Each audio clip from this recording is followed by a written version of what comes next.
altamente conhecedora do judaísmo. Eu estou aqui diante do rabino Marlon Trócoli, que é rabino da nossa sinagoga. Eu digo nossa porque eu faço parte dessa família, então ele é o nosso rabino, Marlon Trócoli, formado em pedagogia e como profissão ele é psicopedagogo e professor de história. Boa tarde, rabino Marlon Trócoli. Boa tarde, tudo bem? Tudo bem. A primeira pergunta, rabino, o que é o judaísmo? Uma religião ou um estilo de vida? Bom, vamos lá. O judaísmo é uma das, ou se não a principal religião mais antiga do mundo. Você tem uma ideia, os hebreus, né, do qual nós originamos, eles já participaram são visíveis desde a época do bronze, anterior à época do ferro, né? E só estão históricos, né? Povos antigos como os egípcios, que não existem mais, medo-persas, que não existem mais, os próprios romanos, né, que são os últimos, o último império, né, que dominou o mundo, praticamente, também não existe mais. Mas o judeu está aqui, atravessando eras e eras e eras. Então, digamos assim, o judaísmo não é só religião, é uma cultura religiosa. Certo. Ainda lembrando que eu estou ladeado aqui pelos nossos advogados, doutor Roberto Costa e doutor Wellington Lima. Doutor Roberto Costa, que estará se formando em meados deste ano, né? A partir de agosto já o teremos aqui como um advogado formado, e ele que é presidente da associação que detém os direitos e a concessão da Rádio Maria FM, e o meu amigo Dr. Wellington Costa, que é o assessor jurídico da Maria FM. E aqui à minha frente também o Evandro Oliveira, que também é judeu e é primeiro razão da sinagoga da qual eu faço parte. A segunda pergunta, e depois eu passarei para os demais: quantas e quais são as principais festas do judaísmo, rabino Marlon? Bom, o judeu é um povo festivo, muitas festas, né, ao longo do nosso ano hebraico. Porém, as principais festas são 7. Tá? Nós iniciamos o período festivo, ou nós chamamos de calendário litúrgico, com a festa de Pêssar, conhecida como Páscoa no meio cristão. Tá? Lembrando que o Pêssar, a Páscoa judaica, ocorre em dias diferentes da Páscoa cristã. Então, ela não é fixa, ela é móvel, então pode cair na segunda, na terça, na quarta, diferentemente da cristã que só cai no domingo, né? Depois vem a festa de Shavuot, chamada Festa das Semanas, ou Festa de Pentecostes, também conhecida no cristão, né? Depois vem a festa de Rosh Hashanah, que é o Ano Novo hebraico, que não corre junto com o Ano Novo cristão, é outro calendário, tá? Ele ocorre geralmente no mês de setembro, outubro. 10 dias após o Rosh Hashanah, Ano Novo, vem a festa de Yom Kippur, ou Dia do Perdão, Dia da Expiação para os cristãos. Tá? Depois vem Sukkot, festa das cabanas, ou festas de tabernáculos, também conhecido no cristão. Aí vem as duas festas de tradição, que é Purim e Hanukkah. São as principais. Tem outras menores, mas essas principais que mais chamam a atenção. Tá certo, então. Agora eu passo a palavra ao doutor Roberto Costa, que certamente fará também suas devidas perguntas. Eu achei interessante essa relação de são 7, né, eventos festivos no judaísmo. Esse 7, ele tem alguma coisa... Algum simbolismo? Algum simbolismo relevante? Totalmente.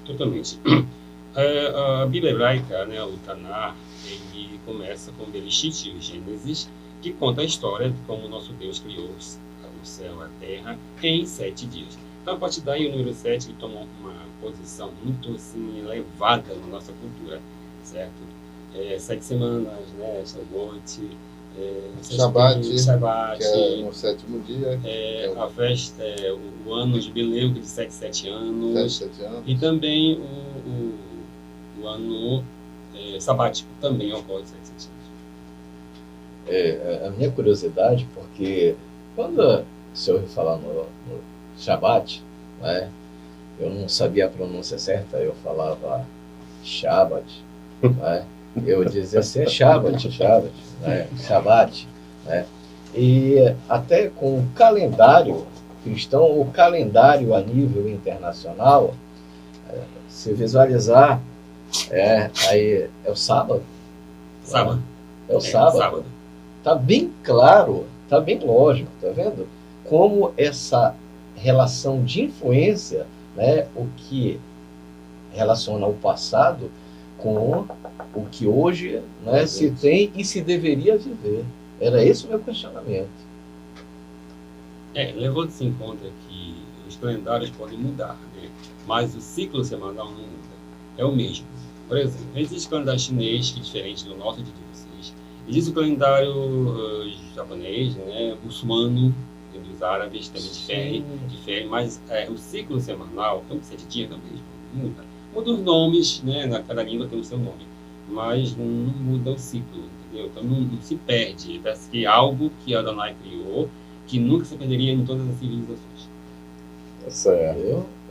Esse é o tanto questionamento que a gente fica assim, a mente da gente tem uma viagem muito grande, principalmente quando nós conhecemos as escrituras, entre outras coisas, e essa relação, né, do homem com o nosso Pai Celestial.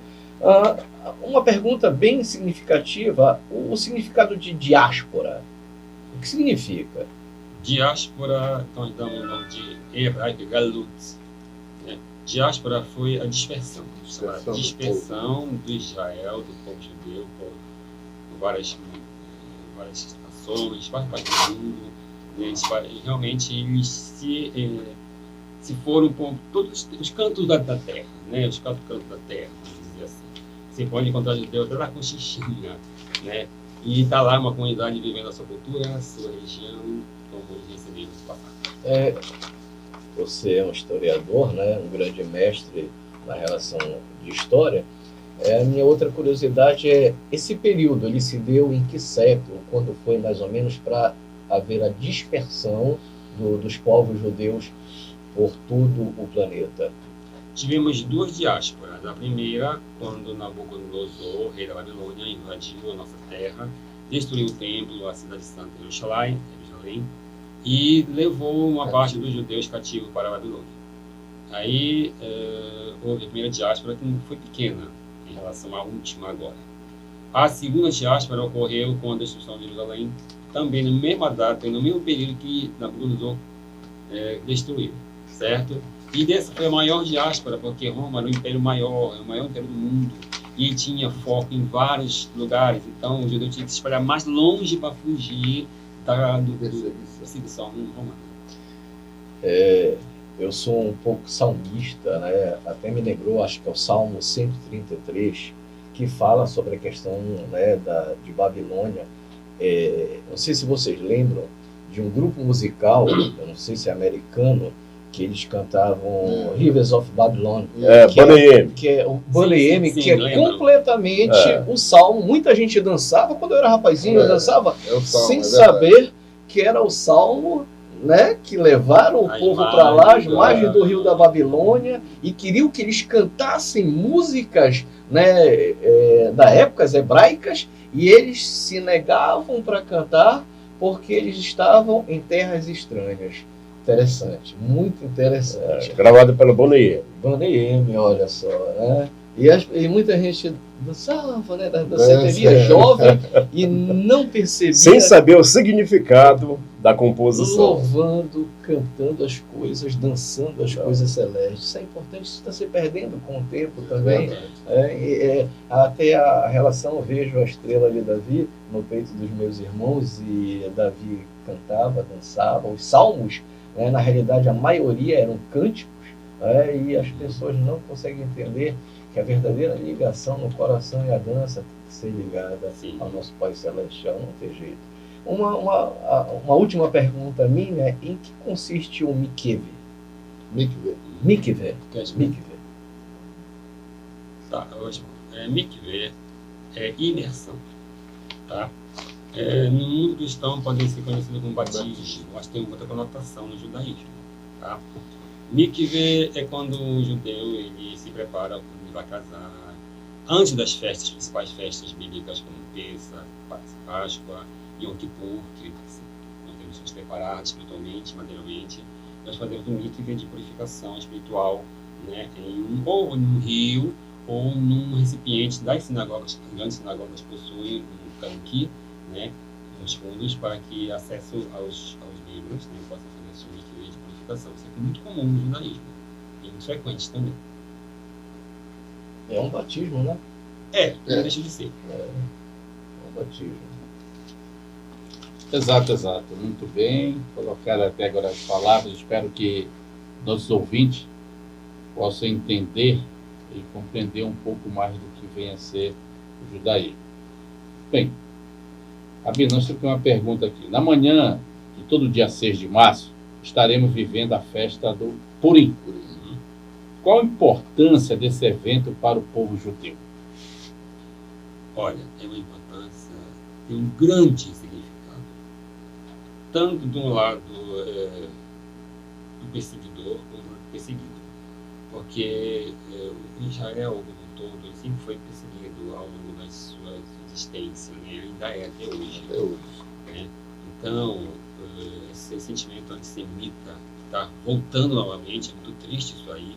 Tivemos, né, no século passado, o Holocausto, que manchou a humanidade toda, né, com a sua marca horrível de assassinato, de genocídio de um povo. Né. Se não fosse nosso Deus, eles teriam realmente nos exterminado. Eu tenho parentes que morreram no Holocausto. Né. Então, essa sina nossa que nos acompanha, infelizmente, de perseguição, tá? Vem se mostrando assim, cada vez mais, já pensávamos que havia passado, mas está retornando novamente, né?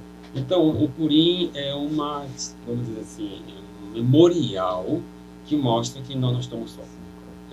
Por mais que o inimigo se levante contra nós, haverá sempre um escape, né? Algo vem de menos esperamos para nos livrar, né? Hitler achava que ia exterminar o povo do judeu, mas não conseguiu. Né, o nosso governo permitiu. E assim nós vamos, para nós renova a nossa fé, como judeus, renova a nossa fé, de que não estamos no fundo do poço. Né? Sempre haverá uma luz no final do túnel. Então é isso que dá a vida e fé aos judeus se viver ao longo de toda a sua existência. Tudo prova, né, que há pouco o Rabino falou que as outras civilizações se extinguiram, mas o Adonai, né, manteve os judeus.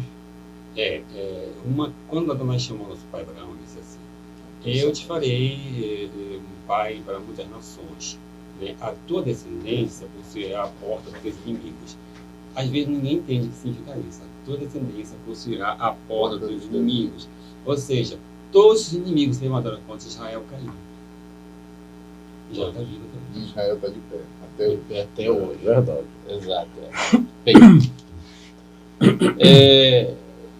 em que consiste um serviço religioso em uma sinagoga e quais são? O senhor pode... Basicamente, no tiro das festas, né? Ritual, regular, no Shabbat. Começa com o Kabbalat Shabbat, que é o início do Shabbat, na sexta-feira, ao pôr do sol, varia muito de estar afastado, são 18 horas, 20, até menos, tá? E consiste com um ritual de Kiddush, que nós oferecemos a nosso Deus uma oferenda de manjares, que é um pão sabático, um pão consagrado, e vinho, Kiddush, que é uma libação.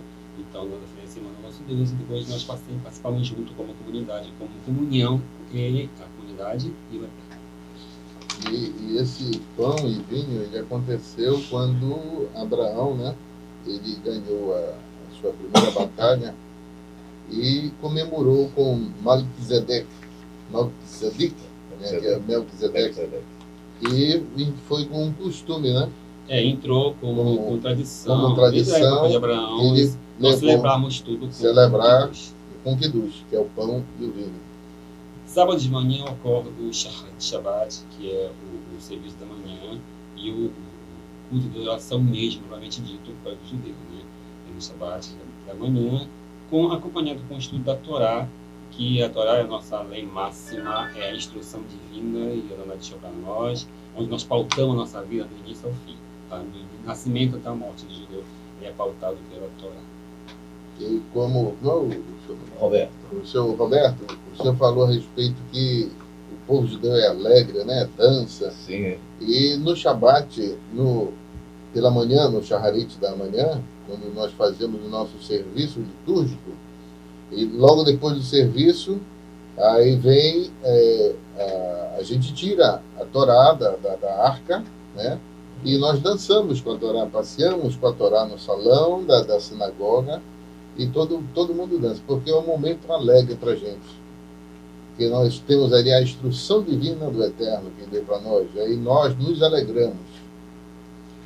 Ao pôr do sol de Shabbat mesmo ocorre o Havdalah, que é a entrega. O Shabbat não é nosso, né? É do Eterno. Então nós entregamos, nos deu o Shabbat por 24 horas, depois nós entregamos, devolvemos a ele e recebemos uma nova semana. Ocorre normalmente um outro cerimonial, chamado Havdalah, com kiddush, com vinho, e depois nós todos nos confraternizamos com o Shavuot, Shavuot, semana. da semana. Bonito saber, os nossos ouvintes que estão aí na escuta da Rádio Maria, porque nós estamos entrando na época da Páscoa, e eu sempre falo que judeus, evangélicos, cristãos, outras religiões, é um período para todos estarem de mãos dadas e levantar a nossa mente, o nosso coração para o nosso Pai Celestial, para o nosso Criador. Parar para analisar um pouco, porque agora há pouco eu estava comentando sobre a relação de Caim, que os homens na terra estão se matando uns aos outros, o irmão matando o irmão. Ainda continua essa relação. É muito triste. É uma pergunta sobre a importância de um rabino, um razan e um olê na sinagoga. Você poderia especificar esse diferencial dessa importância? O rabino, ele é o instrutor, ele está ali para instruir e não vai doutrinar. Não existe doutrinamento no nosso meio, porque o judeu ele aprende desde criança a utilizar a Torá. Tem um andamento da Torá que diz, ensina a teu filho andando no caminho, ao deitar, ao levantar. Então já é costume do pai judeu já ensinar o seu filho da Torá. Então a partir daí ele pega o costume e vai se instruindo ele mesmo, após o Bar Mitzvah. Após o Bar Mitzvah. É chamado Bar Mitzvah, que é quando ele se torna um judeu realmente. Ele ali sai da criança para ser um... Eu já ouvi falar muito, olha a curiosidade, continue, quero saber mais. Então o rabino ele é o instrutor, ele não é o doutrinador, ele não tem a função. É diferente do cristianismo, que o padre, o pastor está ali para ensinar, passar a doutrina da igreja. Não. O rabino não tem essa função, porque o judeu já está instruído. Ele se instrui por si só. Ou Ele seja, vai dar deixa agir com o seu próprio intuito, com o seu próprio pensamento, com o seu próprio coração. Exatamente. Aí dúvida, ele está lá para tirar as dúvidas, dar orientações, alguma coisa nesse sentido. O razan já a parte litúrgica. Ele prepara a liturgia, ele prepara os programas de festa, ele também atua na hora do serviço de retirada da Torá, junto com o olê que retira a Torá. É todo um sequencial, né? Como eu falei para vocês, eu sou mormon, nós temos também esse ritual, sendo que aos domingos, e a relação do pão e o vinho também é servido, e depois entra-se na relação do aprendizado de doutrina. Eu sempre digo sobre a relação de doutrina e convênios tem muito mais doutrina, é uma só, não pode ser errada. E eu vejo a questão judaica, até comentei que eu fazendo algumas pesquisas, mas estou com um professor de história aqui, inclusive, conhece muito bem as escrituras, dentro daquilo que lhe cabe, sobre o tempo, né? Sobre o homem, né, na Terra, né? Sobre aquilo que a gente aprende, né, de uma religião, de uma doutrina, e sobre o que a outra doutrina vai nos ensinar. Muito interessante. O judaísmo é uma das poucas religiões que respeitam muito a religião dos outros. Assim, nós não fazemos proselitismo, né? Não forçamos ninguém a aceitar a nossa fé. Né? O judaísmo não é proselitista, entendeu? A pessoa se vier, eu quero participar, pode. Quero assistir, assiste. Se decidir converter, se converte. Entendeu? Se não quiser, é livre. O livre-arbítrio é concedido a toda, né? Que legal, que lindo aí.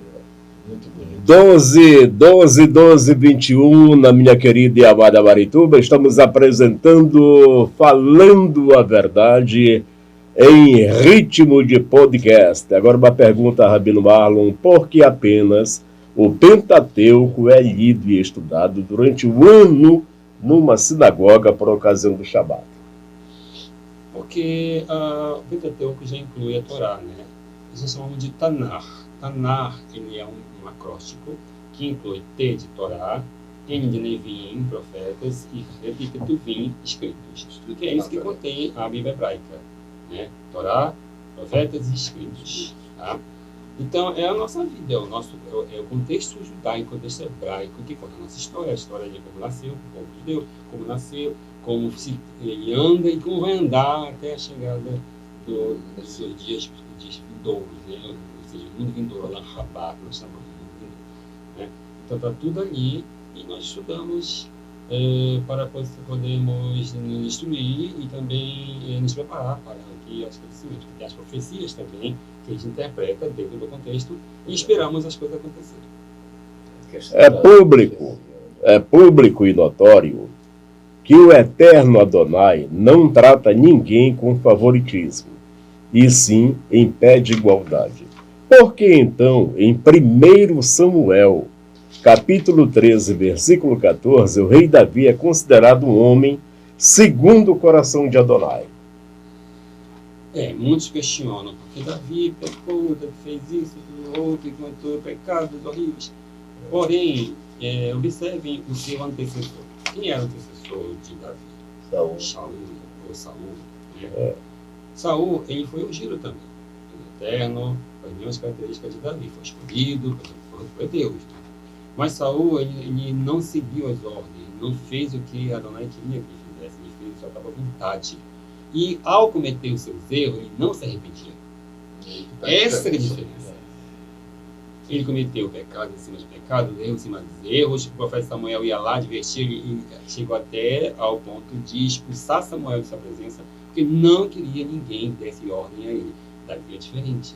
Davi errava, o profeta chegava lá, o chamava a atenção, ele se humilhava, chegava no chão, botava assim na cabeça e pedia perdão. Ele não era reincidente, Não. Não, interessante. Eu lembro quando eu falo sobre a questão do pecado e da iniquidade, eu digo para as pessoas assim: pecou, ora e pede perdão a Deus. Aí depois chega assim de Roberto: eu cometi o mesmo pecado. Ora e pede perdão a Deus. Deus é um pai de amor. Aí quando o camarada vem 3, 4, 5 vezes e diz para mim que cometeu o mesmo pecado, eu digo: tu tá lascado, que já é iniquidade. Aí é querer demais de Deus. E Saul praticou demais, se tornou iníquo. Independente de Davi, que ele soube se rasgar todo, rasgar no modo de dizer, né? Se ajoelhar, se prostrar, se humilhar, que Deus não queria conversar com ele. Quando ele começou a pecar copiosamente, aí ele viu e parou, e de coração, né, ele se humilhou ao Pai Celestial. Eu sempre digo para o homem: irmão, o homem não tem que se humilhar para o outro homem. O homem não tem que se prostrar para outro homem. Ele tem um ser eterno para ele fazer tudo isso. E tem que ser de coração. Se eu não me engano, é em Tiago, primeiro capítulo, do versículo 5 ao 7, né? Quando você quiser pedir alguma coisa, orar a Deus, se ajoelhe, peça, mas peça de coração, que tudo ele dá sem te cobrar nada. Por que, Rabino Marlon, os judeus não adotam a atitude proselitista? Bom, como eu já falei, né, Israel não é proselitista porque ele entende que as pessoas têm o seu direito de exercer e cultivar a sua cultura, a sua divindade, seu Deus, né, independentemente da nossa. Nós não vamos impor nada ali, né? E nós deixamos por conta do nosso Deus. Tem um texto lá em Zacarias que diz que não é pela força nem pela violência, mas pelo meu espírito. Então, aquele que não direciona, porque o seu espírito direcionou até ele. Então, nós respeitamos, colocamos tudo na mão dele, ele que decide. E se ele quiser enviar alguém para a conversão, ele envia alguém para a conversão, se ele não quiser. Porque nós entendemos que é o Eterno que chama, né? Como tem até um texto que muitos são chamados, mas poucos são os escolhidos. Poucos escolhidos. É o Eterno que coloca no E Yeshua coração já da havia pessoa. falado isso, né? O Rabino falou isso muito. Exato. Nós até comentamos ali fora a respeito sobre a relação desse livre-arbítrio, né? Da pessoa ser livre, quer errar, quer pecar. A salvação ela é única, própria. É claro que nós também devemos orientar. É nossa obrigação. Nós temos o conhecimento, os nossos filhos, nossos parentes, fazer a orientação, mostrar o caminho reto e correto. Mas quando nós não podemos fazê-lo seguir, nós não podemos ter que amarrá-los e direcionar de uma forma, porque eu seria um inimigo do homem fazendo isso. É exatamente isso. Nós, judeus, nós entendemos que, por exemplo, o pecado. E a criança, ela não nasce com pecado. Não. Ela não Eu nasce. sempre digo isso também. Ela não nasce. Nós entendemos assim. Também Porque a criança, ela aprende com os pais. Os erros dos pais. Né? É interessante o Bar Mitzvah. Porque o judeu, ele aprende desde pequenino. Quando ele chega na idade de 12 anos, para nós, judeus, e aí ele chegou à fase adulta dele, espiritual, como se ele fosse ter uma independência espiritual e aí dali ter uma responsabilidade. A partir dali. Né? Meu caro Carvalho, tem alguma pergunta a fazer, meu caro Carvalho? Não, nenhuma. Então, voltando ao... Ele diz que é um judeu perdido. Eu falo para ele que não. Ele está fora da Teshuvá. Deus, né? O Dr. Wellington Lima, inclusive, tem 2 filhos que já estão em Israel. Israel, não é Israel. Israel. Sim, E tem 2 filhos lá, graças a Adonai. E nós travamos uma amizade muito boa entre mim e ele, o Dr. Roberto. E eu quero saber de você quais são os pensamentos que você tem com relação a Adonai em função dessa tua vida, fora da Teshuvá. Bem, E direciona para o Rabino. certo, Mexer com o coração do homem. é verdade. Vai fazer ele chorar agora. Exatamente. Nós fomos criados, né, da minha família, sempre dentro do ensinamento bíblico. Né? Tanto o meu pai como a minha mãe, né, sempre nos traçou esta linha. E a família como um todo. Tanto que, tanto da parte do meu pai como da parte da minha mãe, não há nenhum problema de alguns se desvirtuar para o lado do mal. Infelizmente, há uma exceção de duas pessoas que houve essa tendência para o mal. Não soube seguir os caminhos como a família, o patriarca nosso nos ensinou. E acabaram saindo desse mundo de uma forma muito grave. E o filho levou o pai,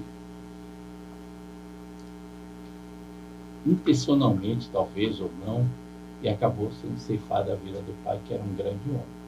E nós não temos esse problema na família. Mas o que ocorre?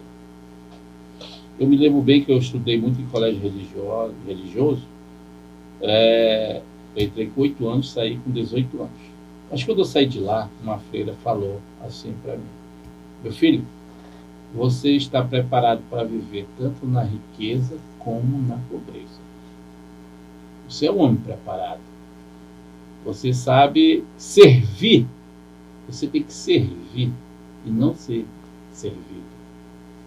E esse ensinamento eu tenho, sempre eu repito isso para os meus filhos, né? Repito para minha filha também, minha mais nova, de 12 anos, que há que se proceder isso, porque tudo que você tem aqui, nada você leva. Nada. E a gente tenta, aqui mesmo no programa nosso, a gente tenta, de qualquer forma, orientar essas famílias que às vezes estão num caminho errado. Nós temos que proceder assim. Eu me dou nessa parte. Então, a minha fé, eu fui criado nesse ensinamento, era levada às igrejas, né? Apesar do meu pai, naquela época, ele deveria ter seguido para a sinagoga, né? Mas eu não sei por qual motivo, né? E persistindo nesse caminho, a minha fé é inabalável. Tenho um grande, eu acredito, eu sou maçom, mestre maçom, e a gente tinha o grande criador do universo, né? Assim procede os ensinamentos lá, de liberdade. De 12.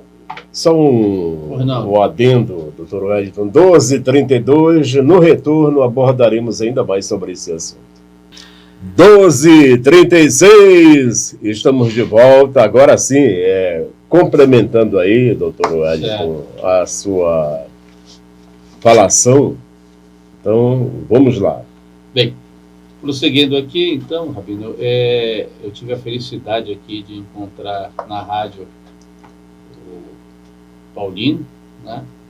E conversando, ele falou que é judeu, né? E eu contei a minha história, como é que ela se procedeu até os dias atuais. Eu fiquei muito feliz, né? Ele que é judeu, eu expliquei também a situação da família. Já me fez um convite para eu até frequentar a sinagoga. Eu tenho essa vontade, sim. E não só da minha parte, como levar também os outros da família à sinagoga. Tem que conversar com eles, explicar essa situação. Nós somos de origem, parte do meu pai, da minha mãe, né? De lá são do meu pai. São judeus oriundos da Espanha. São da Espanha, né? E eu vou ter uma grande alegria quando eu sinto no meu coração, assim, eu senti, já falei para minha esposa, apesar dela não vir para a parte de ela, porque ela já tem uma religião que ela frequenta e me respeita, eu respeito todas as sinais. Mas eu queria fazer uma pergunta aqui. Por que as judias casadas utilizam véu? Okay. E os homens na sinagoga, elas utilizam na sinagoga o véu e os homens o kippá. E se tem diferencial do kippá, as cores e tudo mais do véu? Assim. É tradicional, inclusive até a Torá ela indica, né, que a mulher virtuosa ela se guarda para o seu marido, né? Ela tem que se preservar para o marido, não para os outros. Hoje é diferente, né? Na verdade, as mulheres se vestem para outras mulheres, se vê ela. Escutar. Mas na cultura hebraica, as mulheres têm que se arrumar e se vestir para os seus maridos. Então, a mulher que usa o véu é símbolo de que ela já é casada, prometida, e outro homem vai olhar para ela. Certo? Mas dentro da sinagoga, todas as mulheres usam o véu com respeito ao Eterno, nosso Deus. Né? Os homens usam o kippá, chamado cobertura da cabeça, né? Embora não haja assim, um mandamento da Torá que indica que nós devemos usar o kippá, mas assim, após a destruição do templo, o judaísmo ele passou a praticar certos rituais do santuário, do templo, né? Para nos mantermos, não perder aquela linha, né, de conexão com o Santíssimo, né? Então, o kippá representa aquele turbante do sumo sacerdote ou do sacerdote que utilizavam diante do Senhor, né, do templo. O talit o talit ele é, você tem que descartar. O talit ele é um mandamento mesmo, está na Torá, né? Farás um manto sagrado igual te cobrirás, né? Ao falar com o teu Deus. Então, o talit é um mandamento, né? E nos serve para nós nos fecharmos, né? E entrar em conexão com o nosso Deus. Tá? Embora a sinagoga esteja cheia de pessoas, mas ao colocar o talit, nós estamos em conexão direta com Deus, entre eu e ele somente. Ele se envolve nisso. O interessante é que o rabino Yeshua, ele deu um exemplo também quando nós queremos falar com o Eterno, né? Ele diz, te tranca no teu quarto, fecha a tua porta, né? E fala em secreto com o teu Elohim. É justamente o talit. Fala em secreto. Não é o quarto, literalmente, Não. mas é a cobertura. É a representação. É a representação. Perfeito. É o talit. Aí você se fecha, né? Se tranca no seu quarto, no seu talit, e fala em secreto com Adonai. Muito bem. Se fala na Torá, né? Mas o que o judaísmo tem a ver, uma curiosidade também, né? É a questão da Cabala.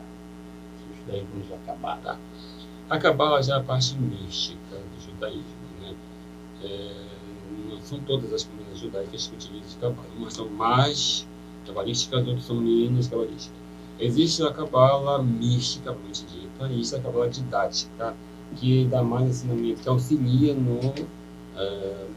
na instrução da Torá, certo? E ambos, né, tanto a mística como a didática, ela tem o seu papel, certo? Não tem nada a ver com bruxaria, essas coisas, eles só jogam, né? Esse bruxaria. Não é. Tá? A Cabala é mística, é a parte mística judaica, entendeu? Certo. De outra sorte, existe um diferencial em alguns posicionamentos judeus, né? Tem os judeus, vamos dizer assim, na sua vestimenta, mas tem aqueles que usam a barba e uma roupa preta. Não, existem várias correntes judaicas. Sim. Existe o judaísmo ortodoxo, Sim. o judaísmo ultra-ortodoxo, o judaísmo tradicional, que é o Massorti, existe o judaísmo caraíta, né? E existe o judaísmo netzarim, que já são os judeus que creem no Rabino Yeshua. Tá? Então, cada comunidade tem o seu modo de se vestir, a sua maneira de expor, a sua cultura, né? A sua interpretação. É que o senhor falou, Rabino, a questão da minha origem, que é espanhola, né? Esses outros judeus, o que vem a ser esses judeus? Não, eu falei corrente. Corrente. Falando de etnia, existem os judeus sefaraditas, os judeus ascanazitas e os judeus orientais, que são os zerarim, os marroquinos, os judeus do Oriente Médio, que nasceram ali e viveram ali mesmo. Tá? Todos são diferentes culturas, entendeu? O sefaradita que nós conhecemos na comunidade sefarade são judeus oriundos da Espanha, Itália e Portugal. Tá? A minha mãe veio de Portugal. Então, eu posso me considerar um judeu sefaratista. A minha avó com meu avô vieram de Portugal. A minha avó era portuguesa também, Beatriz Ferreira Vaz. Meu nome é José Roberto Oliveira da Costa.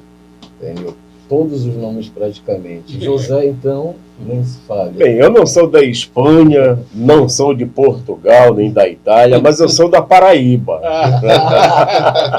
Não, mas o Nordeste, o Norte e o Nordeste é o que possui uma colônia judaica maior de separatistas.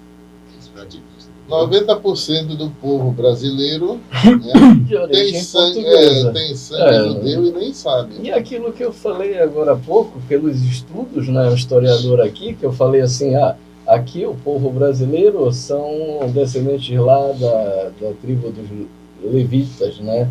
É uma das coisas que estava se discutindo muito na história. Mas eu tenho aqui um questionamento de que o nosso rabino falou agora há pouco sobre os pecados de Davi, né, e os pecados e iniquidades de Saul, né?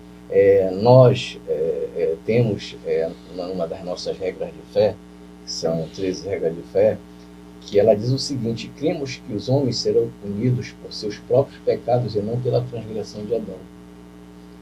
Olha como a coisa, né, ela movimenta no primeiro pecado, né, que nós chamamos da transgressão de Adão, que nós não devemos nos formar, que você falou, né, que o judaísmo tem também, né, essa relação sobre o homem pecar, ele não tem que tomar para poder fazer, porque Adão, né, pecou, porque Davi pecou, porque fulano pecou, que foram homens agraciados por Deus, e nós vamos fazer a mesma coisa. É uma questão consciente do ser humano com Deus. O judaísmo não crê no pecado original. Tá? Já o cristianismo crê. O que é isso? O que é diferente do pecado original? Não crê. O pecado, para nós, não é um estado, é uma ação. Você peca, você é pecador. Você não pega, você não é pecador. Transgrediu? Isso. Tá? Exato. Então o pecado não se passa de DNA. Entendeu? Porque ele é pecador, né? Gerou um filho pecador. Não existe isso no meio judaico. Tá bom? Então, como a gente falou, né? A criança ela nasce inocente, nasce pura. Exato. Tá? E ela começa a aprender com o ambiente. O mundo é o homem produto do meio. Sua própria formação espiritual. Exatamente. Né? Então, se a criança for todo ensinada na Torá ou então nos caminhos eternos, ela vai demorar muito tempo a desenvolver uma sanidade no mínimo. Perfeito. O que nós falamos na linha é andar na retidão. Isso. Exato. Perfeito. Lembrando que são 12h46 e estamos aqui no podcast com o Rabino Marlon Trócoli, líder de uma comunidade judaica em Belém. A nossa sinagoga fica ali na Rua Santo Antônio, com a Marquês de Herval. Fica no bairro da Pedreira, entre Marquês e Pedro Miranda. Agora, Rabino, qualquer pessoa pode visitar a sinagoga e qual é o procedimento? Certo. Existe um procedimento assim, peculiar nas sinagogas por causa do crescente número de antissemitismo. Então, a gente se preserva. A sinagoga não é como a igreja, ela é aberta. Não, a sinagoga é fechada ao público judeu. Né? A sinagoga é para judeu. Mas o não judeu, se quiser visitar, pode. Né? Ele tem que ligar para a Secretaria da Sinagoga, agendar sua visita, vai ser feita rapidamente uma entrevista para saber qual a intenção da pessoa que está indo ali. Não sabemos que está indo. Né? Vai haver uma entrevista, pela entrevista a pessoa já sabe qual o interesse da pessoa, libera ou não libera. Leva documentação, identificação, com foto, na portaria, né? Para poder ser liberado o acesso. Por exemplo, esses dois aqui, se eu quiser levá-los como convidados, posso. Pode, porque já é seus conhecidos, né? Já estão sendo conhecidos pelo também. Senhor. Eu vou até ficar, já sou circuncisado. Já dou meio passo. Aí, Eu também. quem passou pela circuncisão foi aqui, o Dr. Wellington Lima. Entendeu? Então, em que consiste o judaísmo ortodoxo? É o judaísmo mais assim, restrito, mais Severidade. não vou dizer severidade, mas assim, mais pode dizer, rígido no sentido da prática da religião, da fé, dos mandamentos, entendeu? Eles se vestem diferenciado, de preto, com chapéu preto, jubá. Eles externam mais a tradição judaica, mais o seu modo de vida judaico, né? Diferentemente das outras que São mais light. mais light. É. E onde é a concentração? Onde é que fica mais o ortodoxo? Em Belém, só temos uma comunidade que fica Ali na, Campos Salles? Não, ali é centro israelita, não, né? não. Não é ali próximo ao cemitério da Soledad? Lá Batista Campos? Não, é mais para Gentil antes, Bittencourt. antes, Ali não, pela é antes. Gentil, a Dr. Moraes por ali. Não. Ele fica atrás da Cipreste. Na Cipreste. Na Cezedeu. Na Cezedeu. Porque tem um cemitério israelita, fica para a direita, né, de quem sobe. Não é lá. Tem a da Cipreste, que é marroquina, e tem a do outro lado. É uma só, mas se dividiu. Aí ficou uma pro lado da frente esqueci como é que ela arruma. Onde está o Senac? O CZD. O Senac é CZD, não é na CZD no mesmo, Exatamente, né? lá. Tem uma comunidade chamada Rabad, né? Ela é ortodoxa, tá? Fechada, e tem a outra comunidade maior, com aquela sinagoga grande, muito bonita, chamada Sartama. Eles vieram de onde? Em Israel, onde se concentra mais? Bom, e em Israel, eles estão praticamente todo lugar, porque o Israel ortodoxo cresceu muito ultimamente. E se concentrou basicamente mais próximo da cidade de Jerusalém. Perfeito. Sim. Mais uma pergunta Uma aí, pergunta. doutor Wellington, que Vamos lá. nosso tempo está acabando. Está acabando. Vamos ver aqui. Com relação, o judaísmo, né, ele tem um posicionamento com relação a Jesus Cristo aqui na Terra. Qual a posição que tem, né, a religião judaica, né, com relação a como é que ele vê Jesus Cristo, os trabalhos dele aqui na Terra? É meio polêmico essa pergunta. É verdade.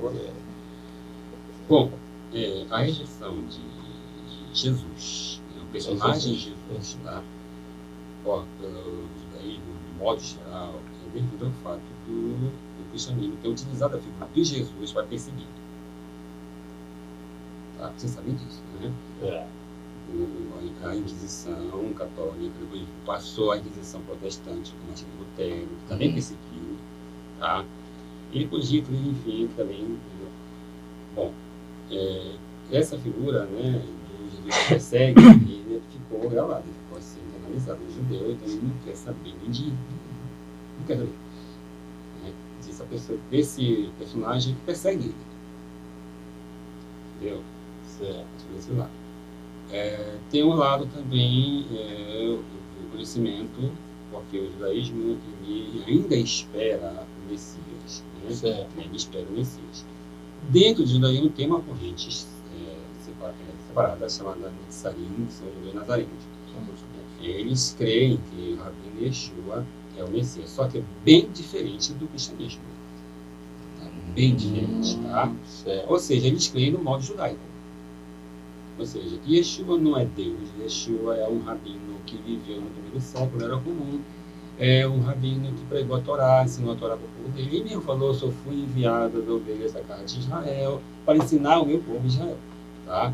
Viveu o judaísmo, nasceu judeu, foi circuncidado com o 8º dia, fez Bar Mitzvah com 12 anos 12 no anos, templo, exato. tá? Fez o mikveh com 30 anos, no poder sem ministério. Ele Foi. viveu judeu a sua vida toda e morreu sendo judeu. Ele mesmo disse que não veio para mudar a lei, A né? lei e os profetas. Exato, os profetas. E é interessante, matou uma curiosidade muito grande, porque os muçulmanos, né, eles têm também uma relação semelhante ao não conhecimento de Jesus Cristo, mas entre as escalas, eu queria até saber, dos profetas, eles colocaram Jesus Cristo. E o judaísmo, como é que ele vê? Também dessa mesma forma, como um profeta, assim como o Maomé, né, que eu, como cristão, eu nunca duvidei da existência de Maomé e que ele realmente foi um profeta de Deus. Porque nós vivemos isso até nos dias atuais, mas muita gente não reconhece nada disso.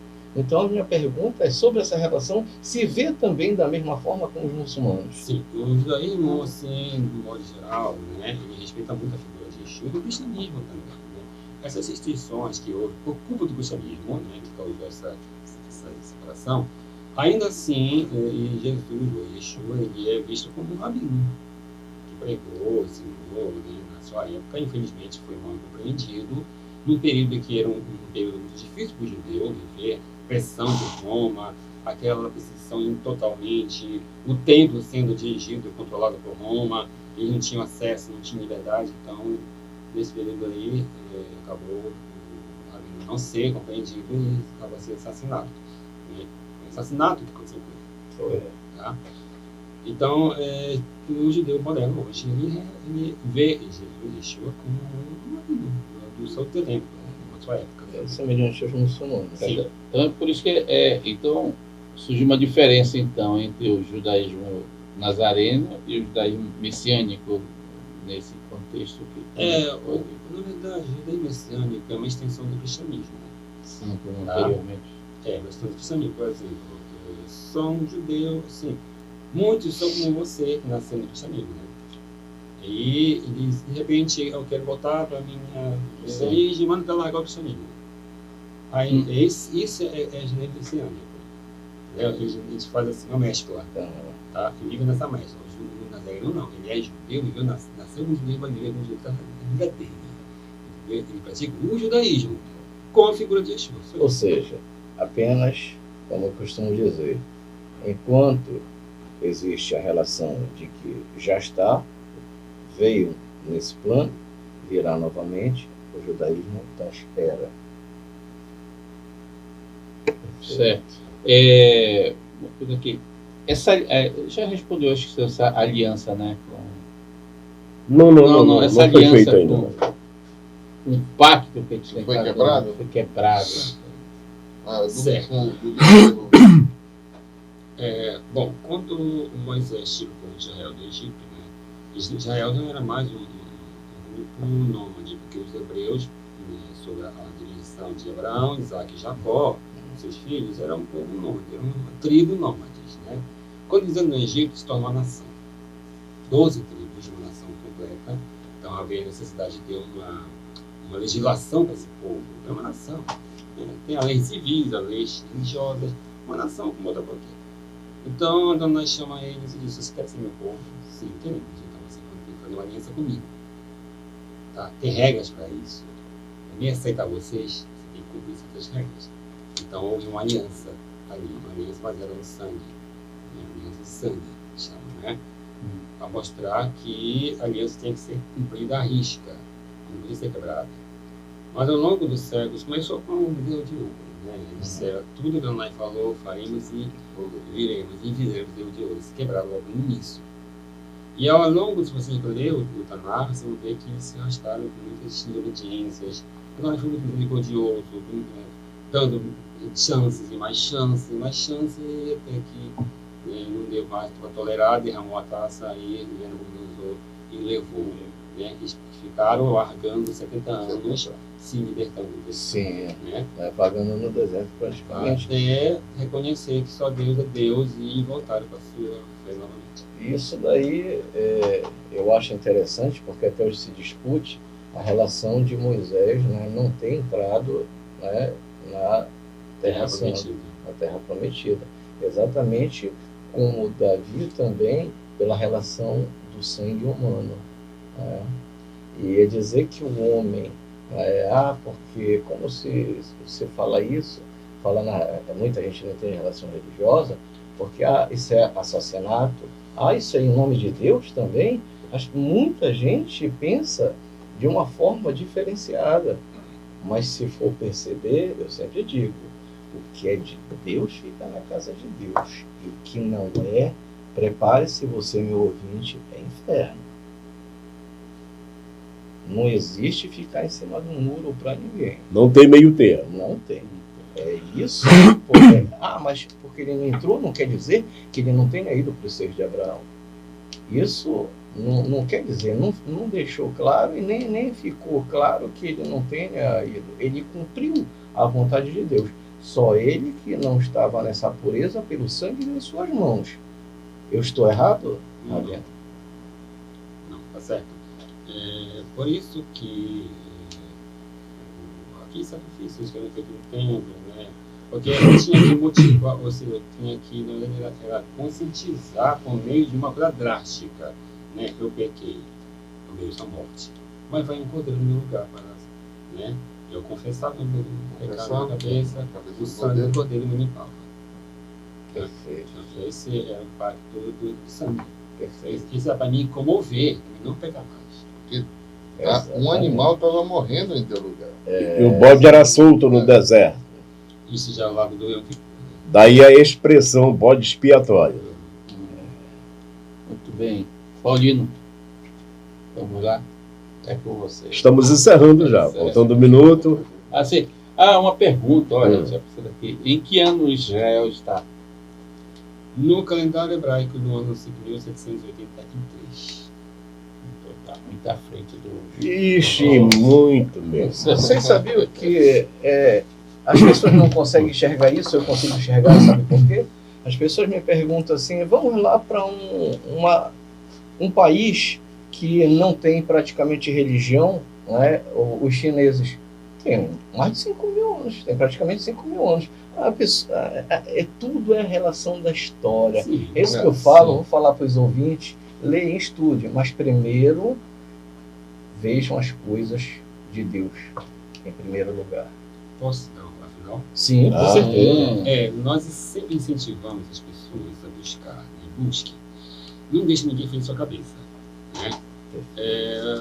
O homem ele tem a liberdade de buscar e de procurar saber para não ser enganado. Então, e a Torá ela é um livro que dá essa oportunidade para você. Ela te apresenta vários caminhos do eterno. Mas você tem escolhas também para fazer. Né? A instrução é essa. Mas se você quer seguir o caminho, você segue. Mas as consequências sabe quais são elas. Né? Então, a nossa função, como que Israel foi colocado como luz para as nações, né, é mostrar a luz, né, daqui. Mas ninguém vai forçar ninguém nada. A luz é essa. Siga se você quiser. Tá certo, então. 13 horas da minha querida e amada Marituba, encerrando aqui a participação do nosso querido Marlon Trócoli, rabino, líder da nossa sinagoga aí na rua Santo Antônio. Qual é o número lá? 82. É na Marquês de Herval, no bairro da Pedreira. E muito obrigado também ao meu querido Evandro Oliveira, meu Ravé, meu irmão. E amanhã estaremos à noite numa comemoração incrível de Purim, festa de Purim, não posso faltar. Grande livramento do Eterno. Grande livramento ao seu povo na época de Esther. Tá certo. E quem quiser se inteirar mais, basta ler o livro de Esther, né? E aí você verá o que realmente estamos comemorando a priori. Bem, muito obrigado. Rabino Marlon, suas considerações finais. Eu que agradeço a oportunidade que foi dada. É raro isso acontecer, né? É raro acontecer. De nós expressarmos um pouco o que é e o que é a cultura judaica, a cultura hebraica, milenar hebraica, né? Como falei no início, é uma cultura que vem de muitos anos, a época do bronze, né? Estamos aqui para testemunhar no nosso Deus. Então, eu agradeço muito a vocês, né? Foi uma honra participar aqui com vocês. Espero outra oportunidade também de participar. Com certeza. Evandro Oliveira. Obrigado também pelo convite, agradeço. Foi de uma grande oportunidade para que o nome de Adonai seja glorificado também em tudo isso que nós falamos aqui, para que as pessoas tenham conhecimento do que é o judaísmo, como é a nossa cultura, né? E que o Eterno possa abençoar a todos. E que a nossa emuná seja fortalecida pelo Eterno Adonai. Sabe o que é emuná? Ainda não. Fé. E não adianta você estar em considerações finais, porque vocês ficarão aqui comigo. Os termos judaicos você vai me repassar todos eles. Né? Então, a todos, muito obrigado. E YouTube, ao vivo, e tem gravado também para compartilhar com o grupo. Eu quero fazer um pedido aos nossos irmãos, diga, judeus aqui presentes.